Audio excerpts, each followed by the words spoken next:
Kita doakan beliau mudah-mudahan berkah. Mudah-mudahan banyak duitnya. Jadi enak kalau punya lurah banyak duitnya. Kalau kita namu dikasih kita.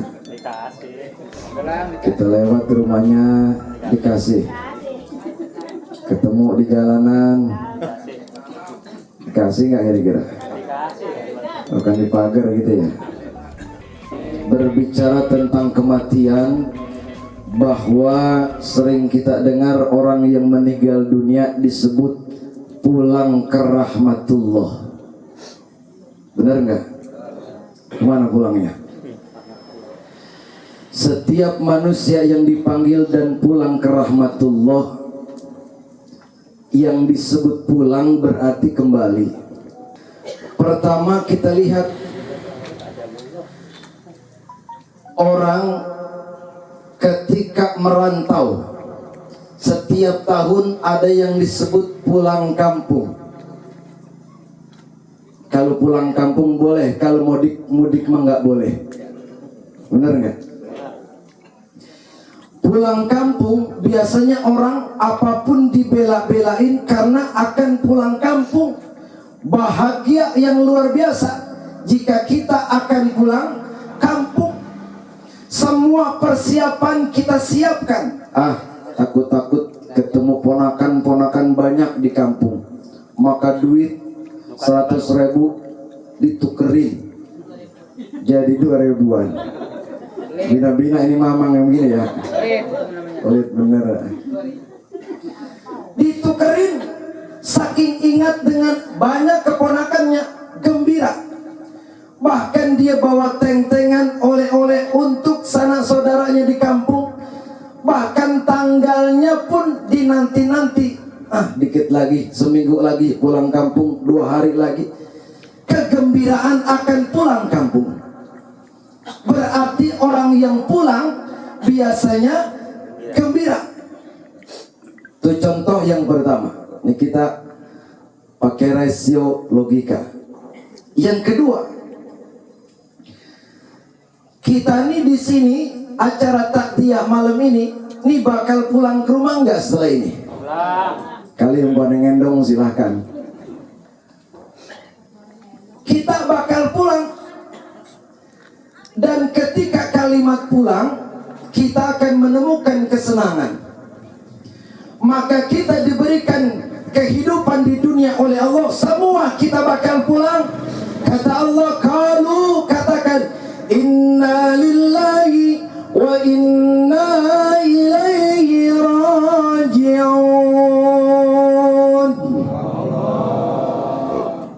Kita datang dari Allah dan kita semua akan kembali kepada Allah. Maka tiap-tiap datang pasti kembali, tiap-tiap kembali siapkan segala keperluan untuk dalam perjalanan menuju Allah Subhanahu. Insya Allah. Maka kematian ini adalah sesuatu hal rahasia. Tidak ada yang tahu. Malam ini kita takziah di rumah almarhumah Ibu Sarah binti Bapak Sanen. Dan kita yang menghadiri takziah mendoakan almarhumah. Kalau berbicara tentang kematian menjadi rahasia untuk kita. Betul nggak? Bisa jadi yang disebut kematian saking rahasianya, bapak-bapak duluan, saya belakangan. Benar nggak? Karena rahasia. Atau saya balik, saya belakangan, bapak-bapak duluan. Atau saya tuker, saya duluan nyolatin bapak-bapak. Mau yang mana kira-kira? Saking rahasianya kematian, maka apa yang harus kita bawa menuju rahmat Allah? Telah meninggal dunia dan berpulang ke rahmat Allah. Kita meninggalkan dunia berpulang ke rahmat Allah. Maka kita mengharapkan rahmat dari Allah Subhanahu. Takziah ini artinya kita meminta ridho dari Allah Subhanahu wa ta'ala. Contoh pertama, orang yang rajin zikir tanpa ngaji, zikir tiap hari. Contoh nih, orang rajin zikir tiap hari, ngajinya kagak, maka emosionalnya akan semakin naik, panas. Dibalik, orang yang doyan ngaji, zikirnya tidak ada, maka kehidupannya tenang lambai begitu doang. Ngaji gaweannya tiap hari, zikirnya nggak pernah. Tapi di sidang takziah ada zikir, ada taklim. Ini keseimbangan antara ruh kita dalam batin kita, agar kehidupan kita seimbang kepada Allah. Hablum minan nas dan hablum minallah. Insya Allah. Makanya sidang takziah itu punya nilainya dua, zikir juga mengingat Allah, dan juga kita ada taklimnya untuk mendekati diri kepada Allah Subhanahu wa ta'ala. Maka berbicara pulang kampung kita, yang pertama yang harus kita siapkan adalah as-sholah, sholat. Kalau kita misalkan nemuin tetangga kita baru doyan sholat zuhur, dia 2:30 baru doyan soalnya, maka biarkan saja. Kenapa? Dia sedang proses. Sholat zuhur 2:30, biarkan saja. Sholat asar 5:30. Ada nggak sholat asar 5:30? Mana orangnya? Ada banyak. Itu proses untuk menuju hidayah dari Allah Subhanahu wa ta'ala. Sholat subuh jam 6. Ada sholat subuh jam 6. Sekalian itu duha pakai kunut, jadi dapatnya 2. Biarkan saja tahapan itu dilalui olehnya.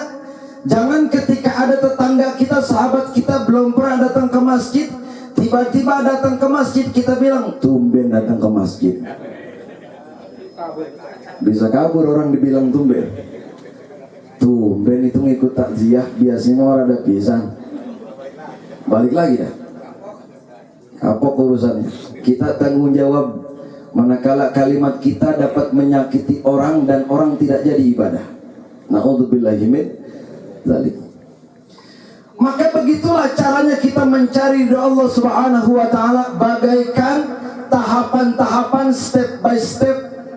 Kata orang sono mah sambran wasimrin, kata orang belah sono lagi. Dikit-dikit menuju perjalanan menuju Allah Subhanahu wa ta'ala untuk menghadirkan hidayah. Hidayah itu dijemput, bukan ditunggu. Kalau kita ingin diberikan hidayah oleh Allah, ngaji enggak pernah, takziah alergi, zikir boro-boro, maka hidayah tidak akan datang kepada kita semua. Maka bagian datang ke takziah ini untuk meraih hidayah dari Allah Subhanahu wa ta'ala.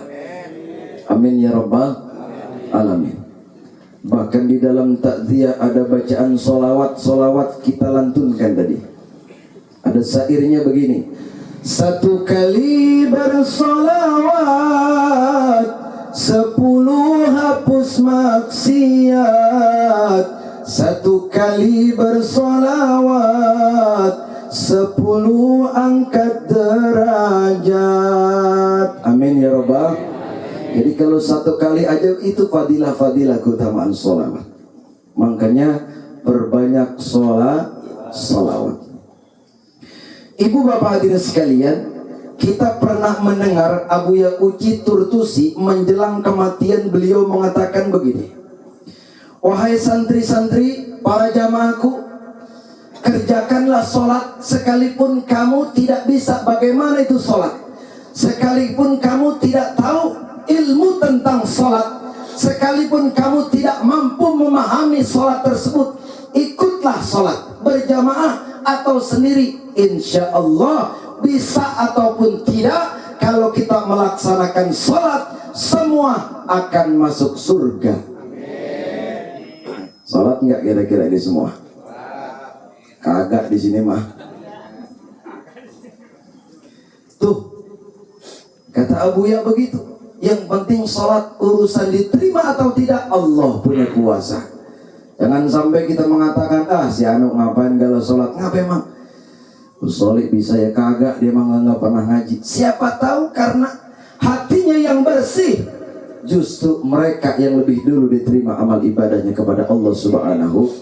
Maka setiap kita ini dibocorkan oleh Allah Subhanahu wa ta'ala, wa ma khalaqtul jinna wal insa illa liya'budun. Tidak aku ciptakan jin dan manusia, kata Allah, kecuali hanya untuk beribadah.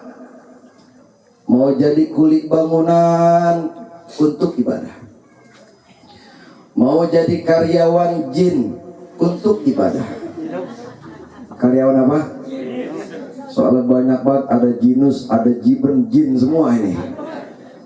Kita jadi seorang ulama ibadah, menjadi umara, jabatan RT RW, kepala desa, semua tujuannya adalah siapapun kita. Kalaupun kita jadi seorang suami, seorang istri, atau seorang anak, tujuannya wa ma khalaqtul jinna wal insa illa liya'budun, untuk ibadah kepada Allah Subhanahu wa ta'ala. Insya untuk ibadah doang ternyata hidup ini. Jadi kalau sedang kita menolong orang, niatkan untuk ibadah. Dan ingat cerita dalam pertandingan sepak bola. Saya cerita nih karena sedang apa? Sedang mulai. Yang ngetren ini Pordes. Kemarin RT Sipit kalah ya. Katanya saya kagak nonton. Saya lihat status Deden kalah dia katanya.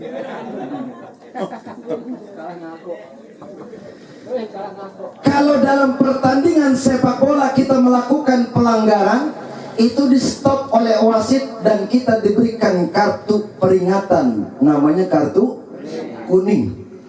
Kartu kuning. Itu kartu peringatan. Kenapa? Kita main bolanya sembarangan, bisa menyelakai orang lain. Saking sembarangannya dikasih peringatan oleh yang mimpin pertandingan, kartu kuning. Kalau kita hidup di dunia diperintahkan oleh Allah untuk ibadah, tapi kita tidak mau untuk ibadah, pasti diberikan peringatan oleh Allah. Bendera kuning. Bendera kuning. Ya, terakhir dah. Itu kenapa benderanya kuning? Itu buat kita yang hidup. Jadi yang hidup itu peringatannya warna kuning. Baik-baik. Begitu. Ya. Kedua, kalau memang dalam pertandingan tersebut masih juga susah diberikan peringatan, maka yang kedua, kartu merah dikeluarkan dari pertandingan.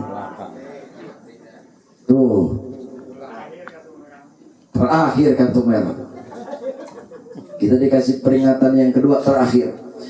Kalau Allah izinkan kita untuk ibadah, perintahkan untuk ibadah, kita tidak pernah ibadah, ada takziah, kita tidak mau, pengajian rutinitas bodoh, segala macam tidak mau open, Allah berikan peringatan untuk kita. Pernahkah kita mengalami yang namanya sakit? Pernah nggak kira-kira? Ada nggak di sini yang dari kecil nggak pernah sakit? Manusia satu-satunya yang dari kecil nggak pernah sakit tiba-tiba mati adalah Fir'aun. Fir'aun itu dari kecil Pak kagak pernah pilek. Fir'aun. Cika juga enggak. Cika orang Jilokom ya. Kami Fir'aun Cika. Jelek amat ya. Fir'aun usia 5 tahun Cika. Coba itu. Dari kecil ini Fir'aun tidak pernah diberikan sakit oleh Allah. Saking dia merasa hebat karena tidak pernah sakit, maka dirinya mengaku bahwa dirinya adalah Tuhan. Tuh. Makanya kalau manusia dikasih sakit oleh Allah, berarti orang tersebut disayang oleh Allah Subhanahu wa ta'ala. Orang sakit itu berarti disayang oleh Allah. Selain daripada disayang, juga diberikan peringatan. Baik-baik ini udah mulai pileg-pileg nih. Gitu. Punggung udah mulai pada pegel. Pinggang sering banget ngangluh, lagi sakit pinggang. Kaki pada asem. Kaki pada asem. Itu biasanya yang model begitu sebelum lama sila udah kesemutan tuh 40 hari lagi. Baru sila belum sejam udah kungsat kensot. Romanya rang-rang mulu, ini bukan semut lagi ini. 40 hari lagi itu. Jadi ke situ larinya ini saya. Kalau narsim sengaja emang belonjor bae dia. Biar rang-rang orang masuk. Diberikan peringatan oleh Allah Subhanahu wa taala, maka hidup ini adalah penistaan bagi manusia yang tidak mau ibadah kepada Allah. Siapapun kita, bukan berarti ibadah itu di masjid doang, bukan. Satu ketika ada sahabat yang ditanya oleh Rasul, "Wahai fulan, kamu setiap hari aku lihat adanya di masjid, pagi di masjid, siang di masjid, sore di masjid, malam di masjid." Kekunci kali ya di masjid baik dari pagi sampai malam, kali mau dikunciin di toilet kali mah. Lalu bagaimana cara makan, kata Rasul? Ya Rasulullah, setiap hari aku ibadah kepada Allah. Aku sudah bagi tugas dengan adikku. Adikku tugasnya mencari nafkah untuk menghidupiku. Setiap hari aku sujud kepada Allah, aku zikir kepada Allah, aku ibadah kepada Allah. Aku tidak memikirkan bagaimana caranya aku makan. Adikku yang memikirkan itu semua. Ada nggak ada yang model begini? Ada yang model begini, adek? Ya, boro-boro ya. Yang ada kan minjem duit mulu adek mah. Adek minjem duit 200, abangnya minjem 1 juta.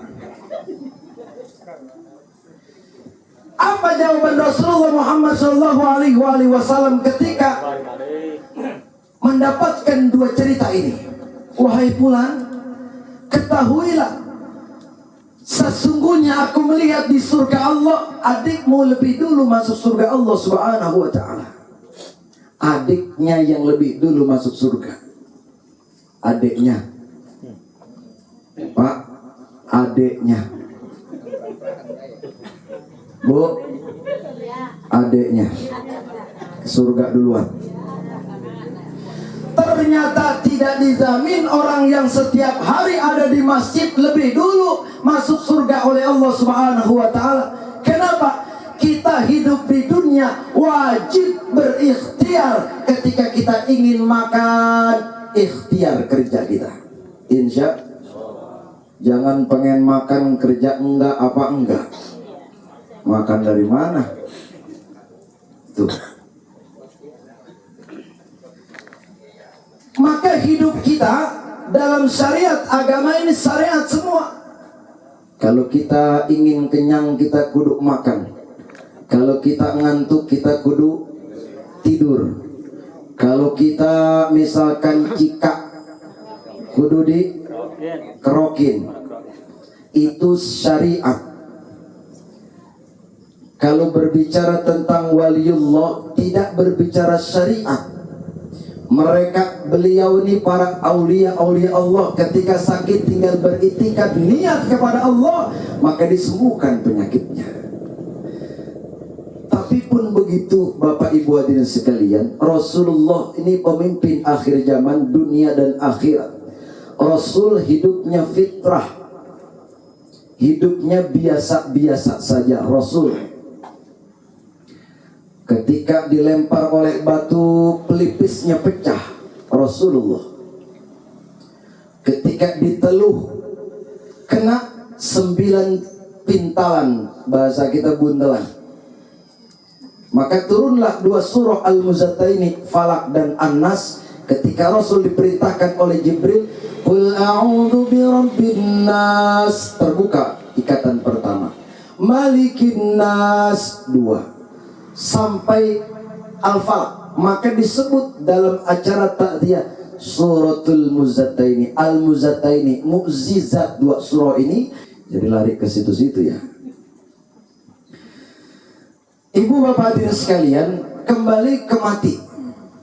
Ini acaranya zikrul maut.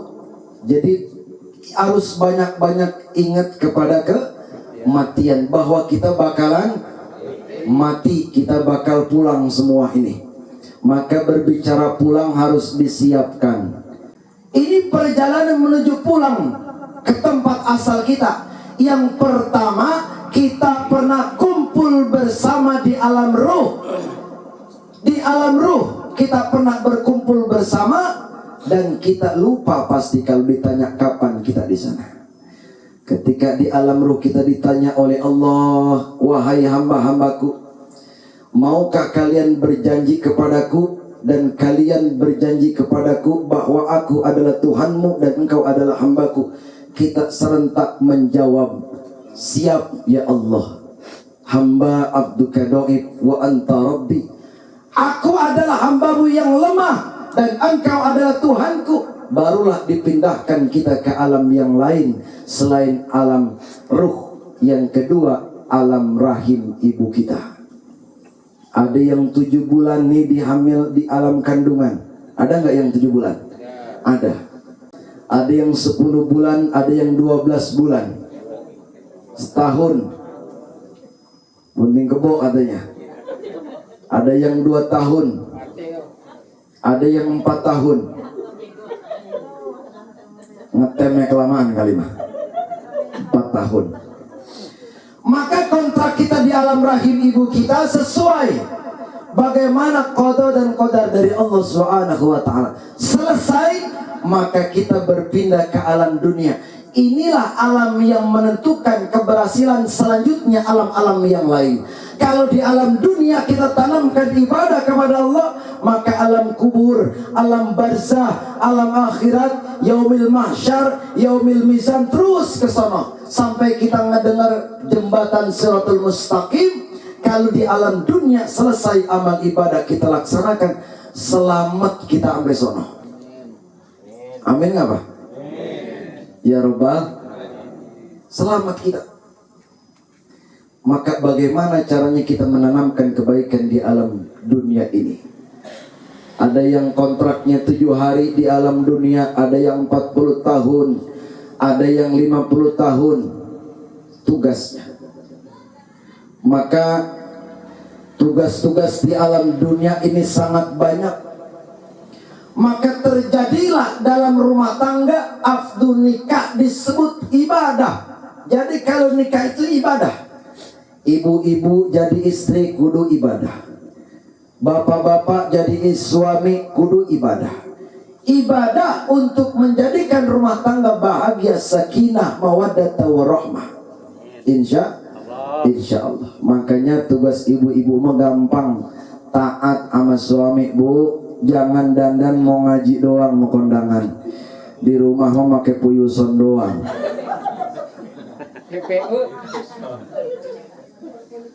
Kadang-kadang punya lipan dipakai buat kondangan. Punya bedak yang mahal sampai mesen-mesen di JNE segala macam buat kondangan. Kemudian punya baju yang bagus buat kondangan. Giliran mah di rumah. Habis isya udah pakai autan. Puyuson lagi dipakai. GPU. Baju itu juga udah Senin Kemis belum dicuci masih dipakai juga. Suami pun sama. Perbanyaklah beribadah menjadi suami.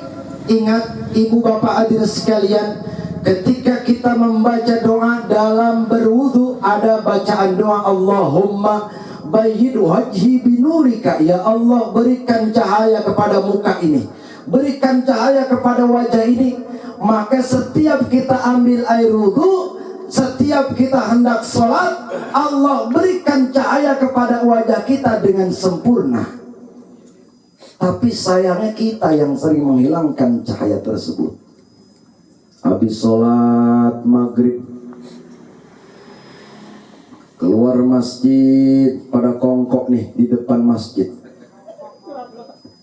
Padahal tadi habis ibadah kepada Allah, sholat segala macam, istighfar, angkat tangan, doa, sampai di pelataran masjid udah kongkok ngomongin orang. Ada nggak yang begitu? Jangan disebut kesian. Atau yang kedua, kita sering ambil air wudhu, Allah berikan cahaya kepada wajah kita, tapi kita sering cemberut kepada suami. Bu, jangan cemberut banget sama suami, biar dia rasa. Jadi kalau kita sering cemberut kepada suami selaku istri, ini cahaya wajah keibuannya hilang di mata Allah Subhanahu wa ta'ala. Sama bapak-bapak juga. Enak baik ibu doang. Kadang-kadang istri kita minta duit buat belanja, kita berikan 100.000. Benar, 100.000. Dikasih itu pagi-pagi 100.000, anaknya 5, jajan di situ, madang di situ, ngopi di situ, sampai beli rokok masih di situ. Orang lanang tuh bu, orang lanang siapa kira-kira? Jangan disebut. Maka bersyukurlah menjadi seorang istri kalau pagi suami sering ngasih duit 5 juta. Ada lah. Ketawain baru 5 juta. Bukannya amin bertawa ya. Maka bersyukurlah pula menjadi seorang suami. Pak, istri itu tugasnya banyak sekali. Istri pak, yang jagain bocah bini, nyapu, ngepel, masak bini, bener nggak? Neriska segala macam istri. Masih juga kita sebagai suami berani ngebentak istri kita. Di mana nilai kita sebagai pemimpin dalam rumah tangga?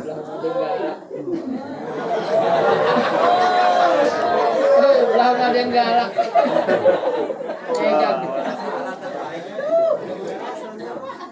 Sama ibu-ibu juga.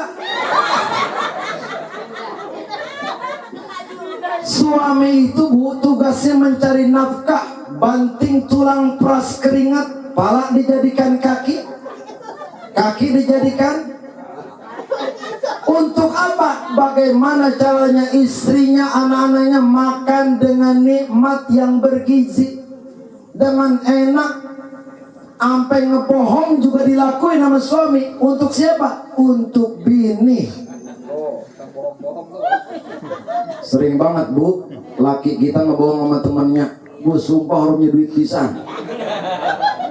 Karena dia melang sama bininya, akhirnya dia ngebohong. Perjuangan seorang suami, sampai-sampai Rasul mengatakan, seandainya boleh sujud kepada selain Allah, maka aku perintahkan seorang istri sujud kepada suami. Saking dahsyatnya suami, kalau boleh Rasul perintahkan istri sujud sama suami. Masya Allah, kemuliaan.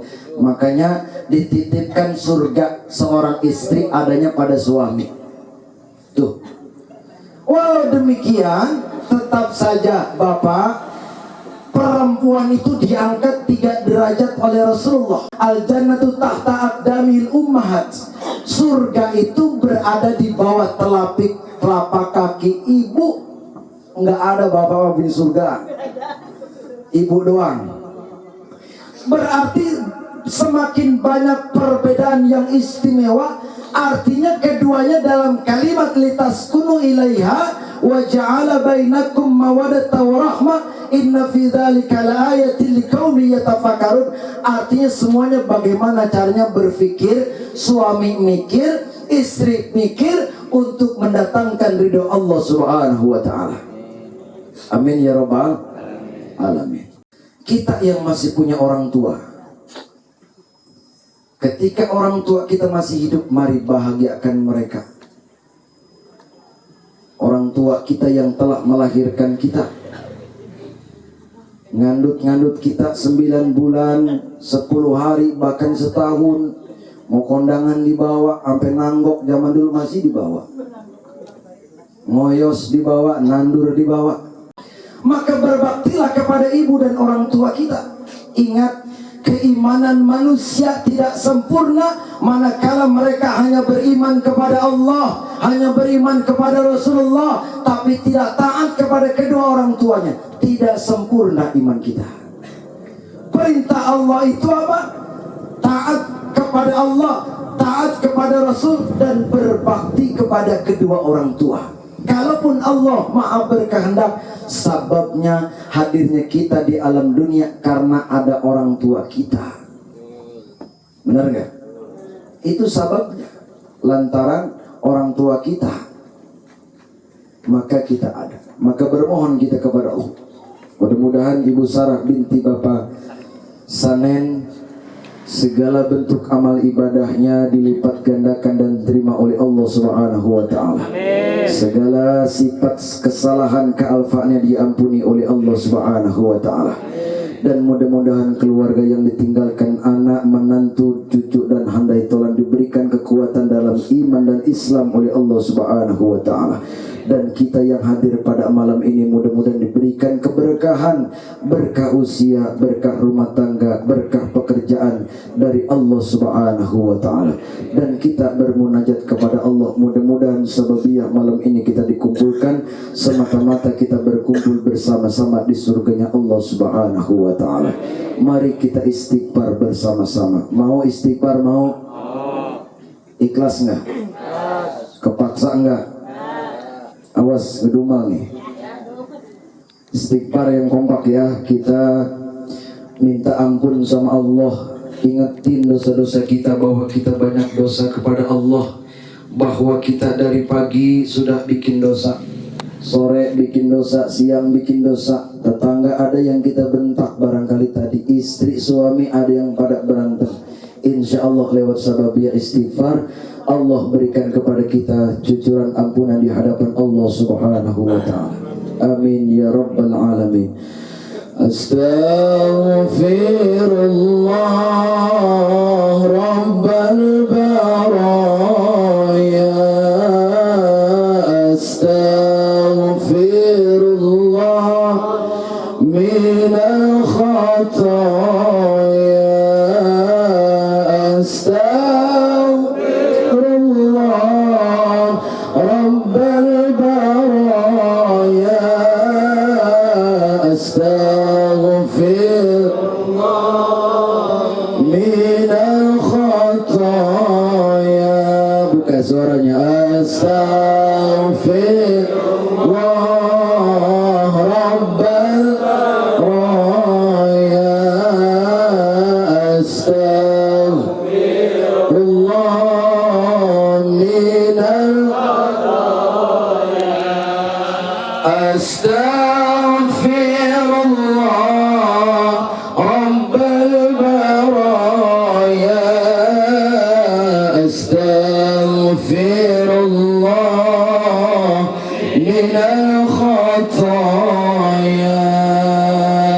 Hidup di atas dunia hanyalah sementara, nanti di alam baka kita kan selamanya. Hidup tiada guna jika berlumur dosa. Taubat jangan ditunda sebelum ajal tiba. Astaghfirullah rabbal baraya. Astaghfirullah minal khataya. Astaghfirullah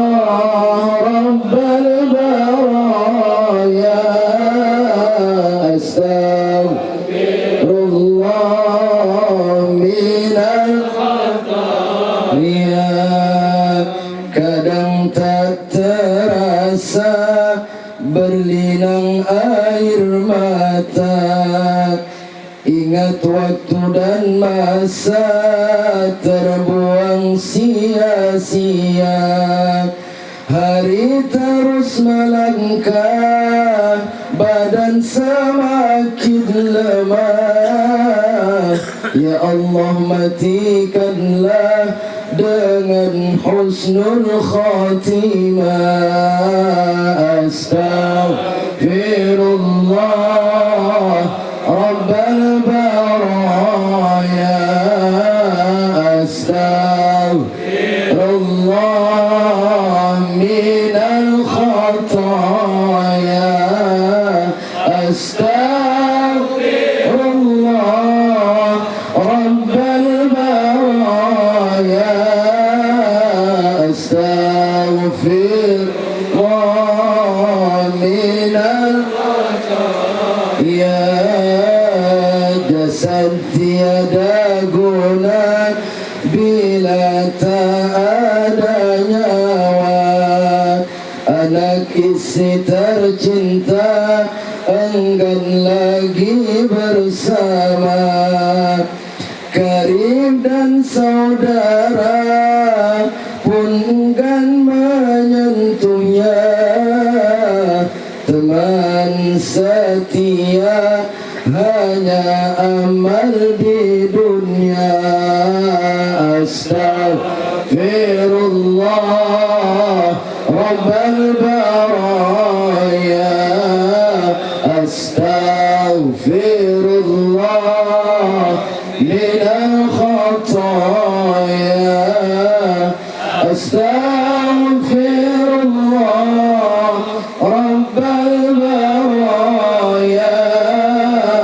Astaghfirullah minal khataya. Dalam kehujanan ini kita bermunajat untuk kedua orang tua kita. Baik orang tua yang masih hidup, semoga Allah berikan berkah dalam usia. Baik orang tua yang telah dipanggil oleh Allah, mari bersama-sama kita lantunkan doa lewat kalimat Rabbana ighfir lana wa liwalidina. Rabbana ighfir lana wa liwalidina.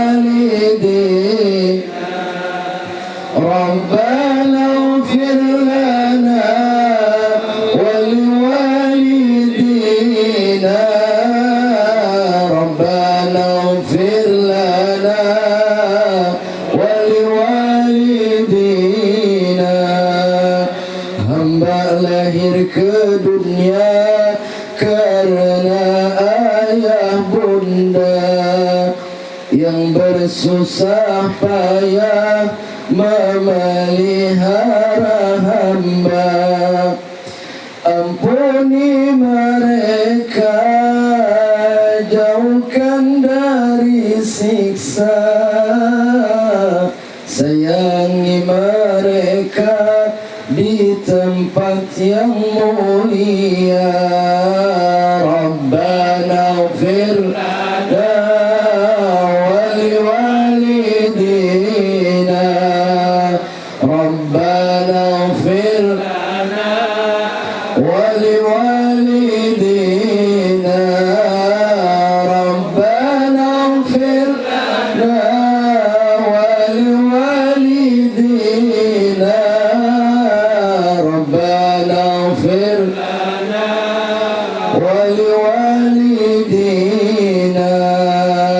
Saat mereka ada, hamba berpura-pura, terkadang membentak nasihat keduanya. Kini telah tiada, sesal pun jadi hampa. Jangan jadikan hamba anak yang durhaka. Rabbana ighfir lana wa liwalidina. Rabbana ighfir lana wa liwalidina.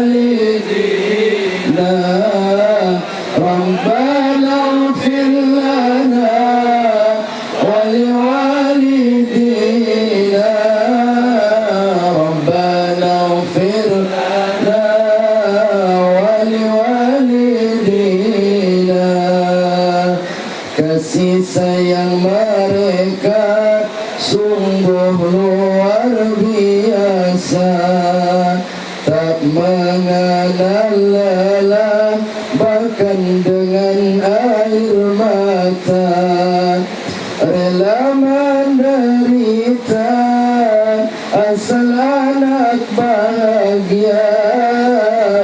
Kumpulkan hamba dan mereka di surga.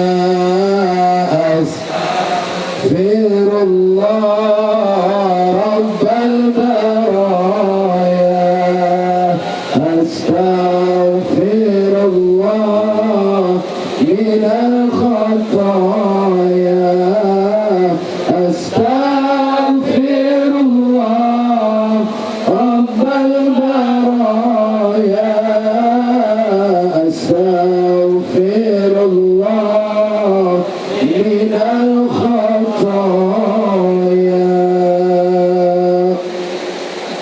Alhamdulillah, kita berdoa dan diiringi dengan keberkahan dari Allah. Mudah-mudahan apa yang kita harapkan, yang kita niatkan dikabul oleh Allah Subhanahu wa ta'ala. Dari saya